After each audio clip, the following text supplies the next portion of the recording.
Hi, Service Alternatives, and happy Wednesday. This is a refilmed version of the message that I gave on Friday, March 5th. I'm starting off the message by just acknowledging that hopefully this is the last of the big snow event that we have for this season. As we know, in Western Washington, we had about a foot of snow. It turns out on the east side of the mountains, there was up to 2 feet in some places. Troy Schuldheis sent a picture of his daughter's car that was fully buried, and he had to get creative that day because he really didn't have the capacity to work inside the house and wasn't able to get to work, and he got creative by setting up a mobile office inside of his trailer. It's one of many, many examples we have across the organization of the level of creativity that has had to happen, whether it's about the snow or a pandemic or anything else, for people to be able to do their work. A couple of months ago, I shared about a youth up at the Riverside program who was struggling with settling in. And it was showing up in a variety of ways, but attending to his personal care was one of those challenges.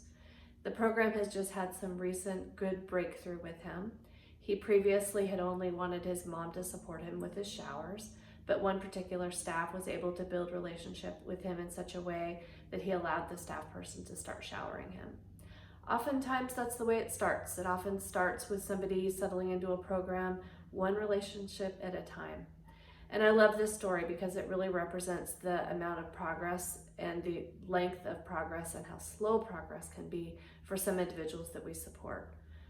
Progress looks a variety of different ways, but for most of us who are looking to make changes, whether it's doing something new or making a change to improve something about ourselves, progress is often slow and steady. Whether it's this youth building relationships and becoming safe and secure enough in his new home environment, or whether it's me standing up and doing a Friday message and writing something to all of you each week, it's something that takes work. And I just respect the Riverside program for showing this. It also highlights what happens when a program gets really specific in supporting a client on a specific goal. And then when the team comes around together, wraps around the youth or the adult, whoever it is, to really support that person to make those changes. That's what it takes. It takes the staff team uniting. It takes the staff team putting aside that maybe personal feeling of feeling badly that the youth won't let us shower them, and recognizing that this is one step in part of the youth's journey.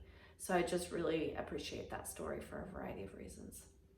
The second story is about Gary. Gary is a client that we support in Highland County and has a tradition of celebrating his birthday with a doctor that he visits.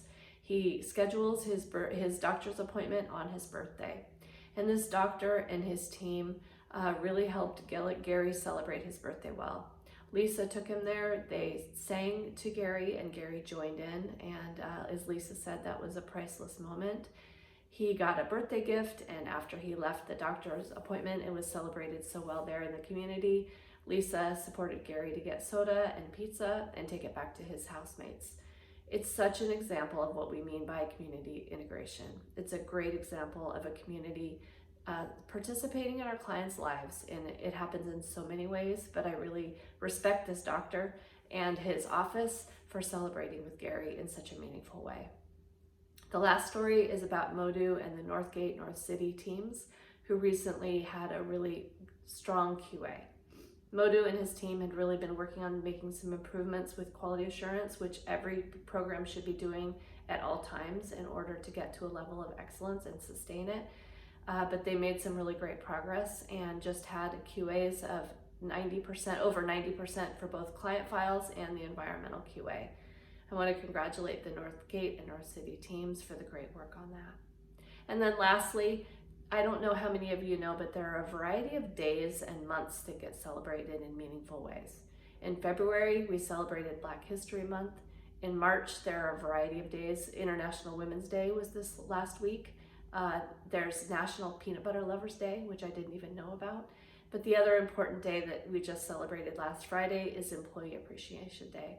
And it's a great opportunity to just extend appreciation once again for what all of you do here at Service Alternatives to do excellent work, to support each other well, and to represent our communities in supporting them to thrive.